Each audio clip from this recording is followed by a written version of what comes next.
तो हेलो यार, कैसे हैं यार। मेरे ये पता नहीं ये वीडियो मेरा आखिरी भी हो सकता है और नहीं भी, बिकॉज क्योंकि मेरा फ़ोन हो चुका है ख़राब और मेरे पापा मुझे नया दिलाना नहीं चाहते। मेरे पापा कहते हैं कि तेरा तो यूट्यूब है ना, यूट्यूब से लेके आ, तो यार प्लीज़ सपोर्ट दिखाइए यार, मैं जिसके कारण एक नया फ़ोन लेके आपके लिए और ज़्यादा नए नए वीडियोज़ ला सकूँ। तो बिना किसी देरी के अब एपिसोड करते हैं शुरू। एपिसोड की शुरुआत में हमें वोल्टन की आंट को दिखाया जाता है, जो मिस चैंग से कहती है कि मिस चैंग, मेरे यहाँ आने से आपको कोई ज़्यादा प्रॉब्लम तो नहीं होगी। फिर मिस चैंग कहती है कि नहीं नहीं, आपकी कोई प्रॉब्लम नहीं है। फिर वो मिस चैंग को एक पेपर देती है, एक डॉक्यूमेंट देती है। वो कहती है कि ये शायद तक आपका है। मैं सही कह रही हूँ ना, इसमें शायद तक आपका एक रीज़न लिखा हुआ है कि आपने वोल्टन से शादी यानी एंगेजमेंट क्यों तोड़ी। इनकी आंट एकदम स्कैरी, एकदम खतरनाक फेस बना के मिस चैंग को कहती है कि मिस चैंग, मैं जानती हूँ आपके और वोल्टन के बीच में इस डॉक्यूमेंट में क्या लिखा है, इसलिए मैंने इस डॉक्यूमेंट को पढ़ लिया है। चैंग हैरानी से कहती है, क्या आपने सारा पढ़ लिया, पर क्यों, कैसे आपको ये काम मिला।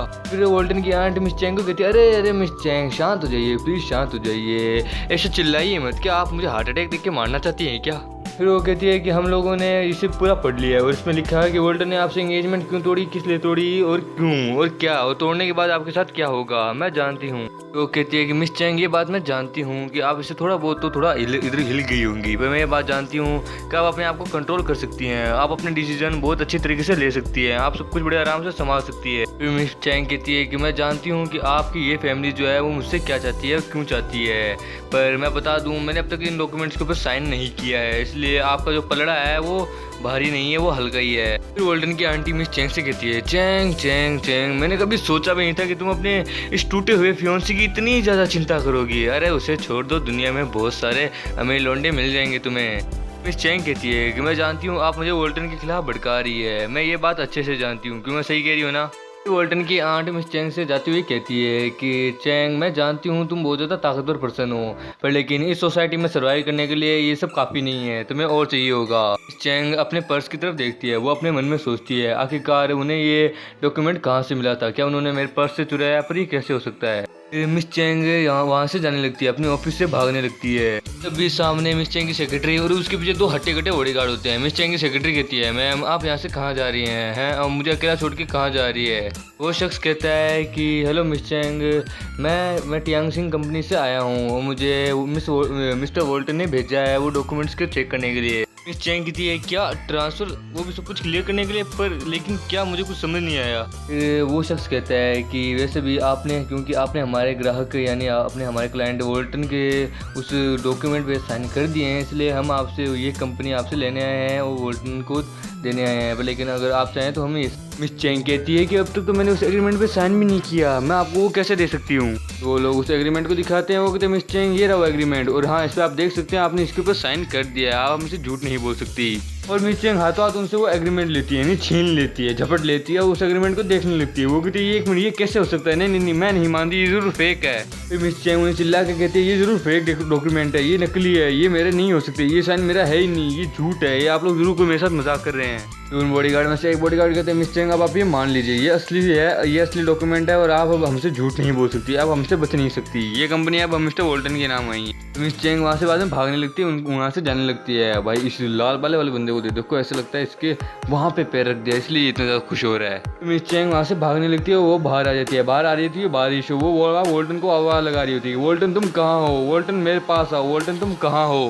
वो बार बार चिल्ला चिल्ला के वोल्टन का नाम ले रही होती है, वोल्टन तुम कहाँ हो, मेरे पास आओ, मुझे तुमसे बात करनी है। आखिरकार तुम कहाँ चले गए, वोल्टन तुम कहाँ हो। मिस चैंग का पैर फिसलता है, वो धड़ाम धड़ाम से सीधा मुंह के बल जमीन पे गिरती है। मैं कहता हूँ बारिश में भागना नहीं चाहिए, 100 बार कहा हुआ है। चैंग वहाँ रोने लगती है, वो कहती है वोल्टन आखिरकार तुमने ऐसा क्यों किया, तुमने ये क्या किया, मैंने तो आखिरकार वहाँ पे सिग्नेचर किया भी नहीं था, वो डॉक्यूमेंट तो मेरे हाथ से गुम चुका था।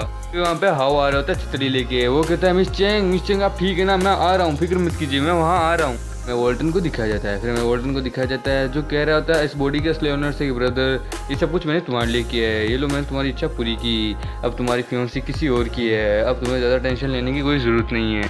फिर हमारे वोल्टन साहब वहाँ से जाने लगते हैं सॉरी बोल के कि मुझे माफ़ करना है, इसमें सारी गलती मेरी नहीं है, इसमें सारी गलती तुम्हारी भी है। भी उसके सामने मिस चैंग की सेक्रेटरी आ जाती है, वो कहती है सर आप कहीं नहीं जा सकते, आखिरकार आपको मुझे बताना होगा कि आप हमारे बॉस मिस चैंग के साथ ऐसा क्यों कर रहे हैं।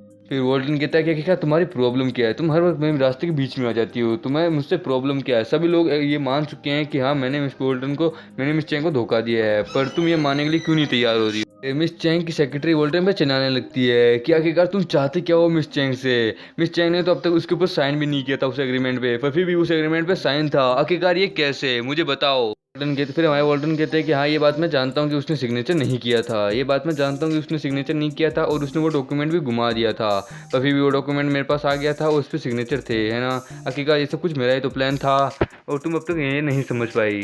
फिर वॉल्टन वहाँ से जाने लगता है। वो कहता है कि तुम्हें मेरे और मिस चैंग के बीच में आने की जरूरत नहीं है, तुम बस अपने काम से काम रखो। फिर मिस चैंग की सेक्रेटरी हंसने लगती है। वो कहती है वॉल्टन तुम अब तक नहीं समझ पाए, मैं तुमसे सच उगलवा रही थी, मैंने सब कुछ रिकॉर्ड कर लिया है, अब तुम्हें मुझसे कोई नहीं बचा सकता। फिर हमें वॉल्टन और मिस्टर वू को दिखाया जाता है जो कहीं जा रहे होते हैं। ये बहुत बड़ा पैलेस होता है। वॉल्टन कहता है कि मिस्टर वू आपने मुझे कहा था कि आप मुझे बहुत सारा पैसा दिलाने का जरिया ढूंढ चुके हैं, लेकिन आपने अब तक मुझे वो चीज़ दिखाई नहीं, कौन है वो। तो वो कहते हैं कि मैंने ये बात सिर्फ तुम्हें बताई है और उस बंदे का सरनेम है निंग, और मैंने अब तक ये बात तुम्हें नहीं बताई कि अब तक तुम उसके बारे में कुछ भी नहीं जानते, मैंने अब तक तुम्हें उसके बारे में कुछ नहीं बताया। फिर डॉक्टर वो और वॉल्टन दोनों उस कमरे में आते हैं। वहाँ पे दो शख्स होते हैं जो एकदम हट्टे कट्टे होते हैं, यहाँ की उस पेशेंट की रखवाली कर रहे होते हैं।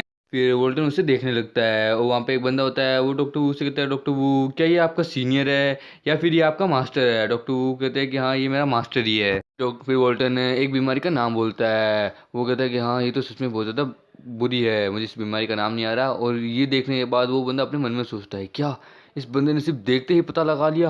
डॉक्टर वू को टाइम लगा था इस बीमारी को समझने में। फिर तभी वो बंदा वोल्टन के कंधे पे हाथ रखता है। वो कहता है ड्यूड तुम्हारी सक्सेस रेट कितनी है, तुम कितना लोगे।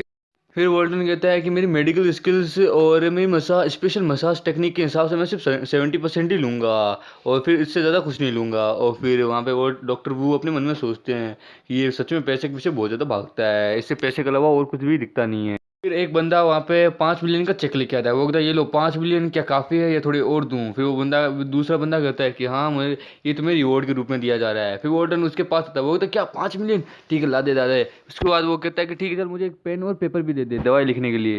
वॉल्टन एक पेन और पेपर में कुछ लिखने लगता है कि हाँ 150 ग्राम, हाँ 100 ग्राम, हाँ धनिया पुदीना लहसुन, हाँ धनिया और बाकी हाँ ये सब। फिर वॉल्टन उससे वो चीज़ पकड़ा देता है, यानी वो चिट्ठी पकड़ा देता है। वो जल्दी से जाओ इसमें जो जो लिखे हुए हैं उन सबको गर्म पानी में बॉईल करके लेके आओ।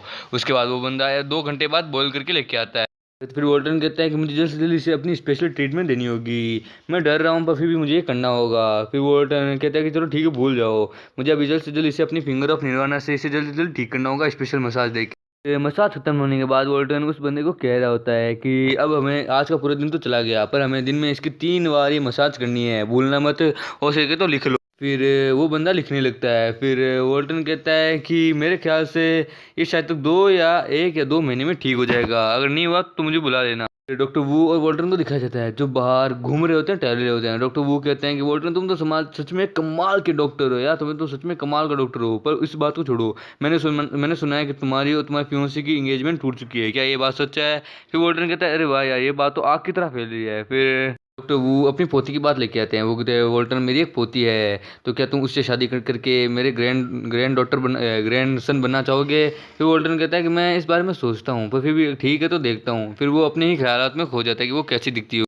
डॉक्टर वो अपने मन में कोई खातिर एकदम खतरनाक प्लान सोच रहे होते हैं। फिर हमें रात का सीन दिखाया जाता है जहाँ पे हमारे वॉल्टर साहब सो रहे होते हैं, वो भी एकदम नंगे। मुझे लगता है ये वो काम कर रहा होगा, ये देखो इसके सपने में इसके मुंह देख के लग रहा है। मैं दिखाया जाता है कि वॉल्टन क्या सपना देख रहा है। अरे भाई यार कसम से उनकी आंख खुल जाती है। फिर तभी हमारे डॉक्टर साहब की आंख खुल जाती है। वो कहते हैं अरे यार कौन है इतनी सुबह सुबह, तेरी माँ का तेरी बहन का गलियाने लगता है कि साले सुबह से सोने भी नहीं देते क्या। पूरे गुस्से में गेट खोलता है कि साले कौन है, साले तू है कौन, साले तेरे प्राण निकालूंगा। फिर तभी हमें दिखाया जाता है सामने होती है एक सुंदर सी लड़की और वो और कोई नहीं होती, ये होती है शाओमी। आय हाय हाय। और हमारे वॉल्टन साहब एकदम सुपरमैन वाला पोज दे रहे होते हैं गेट खोल के। शाओमी कहती है तुम्हारे कपड़े कहाँ हैं, तुमने अपने कपड़े क्यों उतारे हैं, तुम्हारे कपड़े कहाँ हैं। अभी वॉल्टन कहता है कि तू है कौन साली, तुझे अपने काम से काम रखना चाहिए, दूसरों के काम में दखलंदाजी नहीं देनी चाहिए, और तुम मेरे घर पे क्यों आई है। फिर शाओमी कहते हैं कि मैंने सिर्फ इतना पूछा है कि तुम्हारे कपड़े कहाँ है। वोल्टन कहता है कि मैं बिना कपड़ों के ही ऐसे दिखता हूँ, एकदम अच्छा दिखता हूँ ना, है ना, ये देखो ये रहा मेरा कपड़ा, नीचे पहन रखा हूँ ना, तुम चाहते हो मैं इसे उतार दूँ तो ठीक है मैं इसे उतार दूंगा। फिर शाओमी बिना सोचे समझे अपनी सुपरमैन वाली किक वोल्टन के पे दे मारती है, जिसके कारण वोल्टन दूर जाके गिरता है और एकदम खतरनाक पोज है भाई कसम से। और इसी के साथ ये एपिसोड यही खत्म होता है। तो दोस्तों बिना किसी बकचोदी के यार ये एपिसोड यही खत्म होता है। तो यार 5,000 लौंडे नहीं हुए अब तक, हमारे 2,000 सब्सक्राइबर भी नहीं हुए यार, क्या कर रहे हो, भर के कमेंट करो, भर के सब्सक्राइब मारो यार, लाइक ठोको।